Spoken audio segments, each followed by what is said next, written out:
Hi, Miss Patterson here. Today we're going to talk about macromolecules, and this will cover both my biology and my AP biology unit. So macromolecules, they're another name for a giant molecule.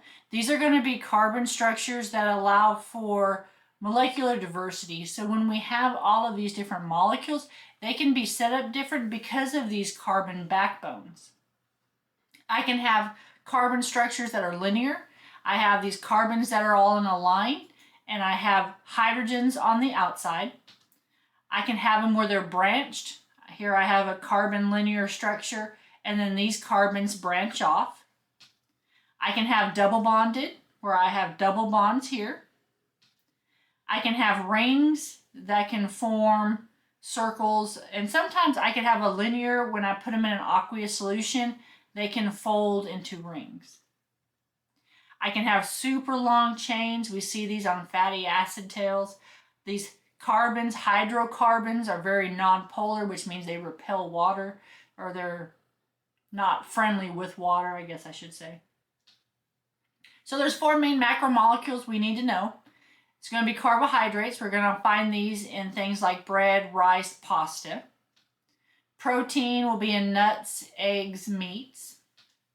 Lipids are going to be in foods with some fats, cheeses, olive oil, milk.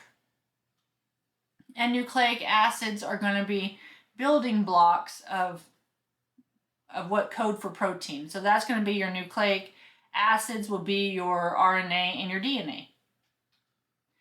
Polymerization, this is going to be when you have one small, so every macromolecule will have a small little base, a small little pearl, I guess you can say, in a long necklace. So a monomer is a small little piece of that macromolecule. So they're small repeating. Polymer is going to be the long chain. It's going to be multiple monomers bonded together that are going to be a polymer chain, but they're repeating units of monomers. So here I have monomers. I have individual pieces. So these could all be individual carbs. These could all be individual amino acids.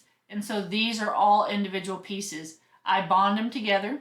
I'm going to have polymerization. I'm going to have some type of synthesis happen that puts them all together in a very long chain. So I'm going to have a covalent bond that's going to happen, and then I'm going to have a polymer.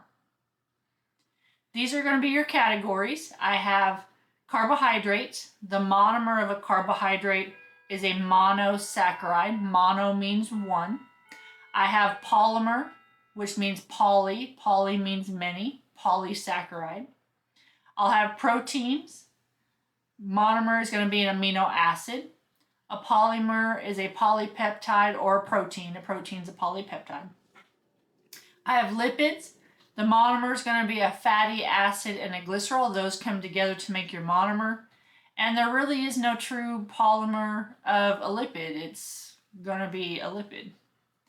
Nucleic acids, the monomer is going to be a nucleotide. Your polymer is a nucleic acid. Or sometimes they call it a polynucleotide too. Formation between the breakdown of molecules is what we call a dehydration reaction. Some books will put it as a condensation reaction. So what's happening is you're making water. When something is dehydrated, water is taken out. So here I have monomer 1, monomer 2. I have hydroxyl groups. Remember, OH are your hydroxyl groups. These are going to come together. One hydroxyl and one hydrogen will be pulled out, and I'm going to make water. I'm going to have that oxygen's left over, and I'm going to have a covalent bond. So when water gets removed, I'm going to produce a bond, a covalent bond between my two monomers. So A plus B equals AB plus water. I'm putting stuff together. The opposite happens with hydrolysis. Hydro means water, lyse means to cut. So if I want to break these bonds down, I got to put water into the system. So I put water back into the system.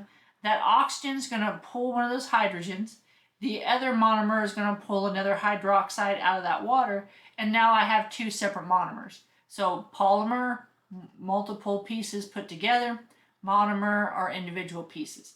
Hydrolysis breaks it. Dehydration synthesis puts it all together. So my formula is AB plus water equals A plus B. So here's an example. You're performing an experiment that involves hydrolysis reaction. The polymer you are working with is amylose starch. There are 10 monomers of glucose that make up this polymer. So these are all monomers, and I put them all together to make one long polymer. How many water molecules will you need to completely hydrolyze the amylose starch polymer? I'm hydrolyzing. So if I'm hydrolyzing, what am I going to be doing to these molecules? I'm breaking them apart. So I'm breaking apart these molecules with water. So how many water droplets do I need? I have 10 monomers, 1, 2, 3, 4, 5, 6, 7, 8, 9, 10. But how many droplets do I need? Students are going to say, oh, well, you need 10. But that's not necessarily true. When I look at how many bonds I have, that's how many water molecules I need. So I only need 1, 2, 3, 4, 5, 6, 7, 8, 9. So you're always going to have one less. So those water droplets are going to come in and they are going to hydrolyze. They're going to break those bonds. So now I'm breaking down this polymer into individual monomers. All right, that was just real quick overview on macromolecules, dehydration, hydrolysis. So if you guys have any questions, let me know. Talk to you later.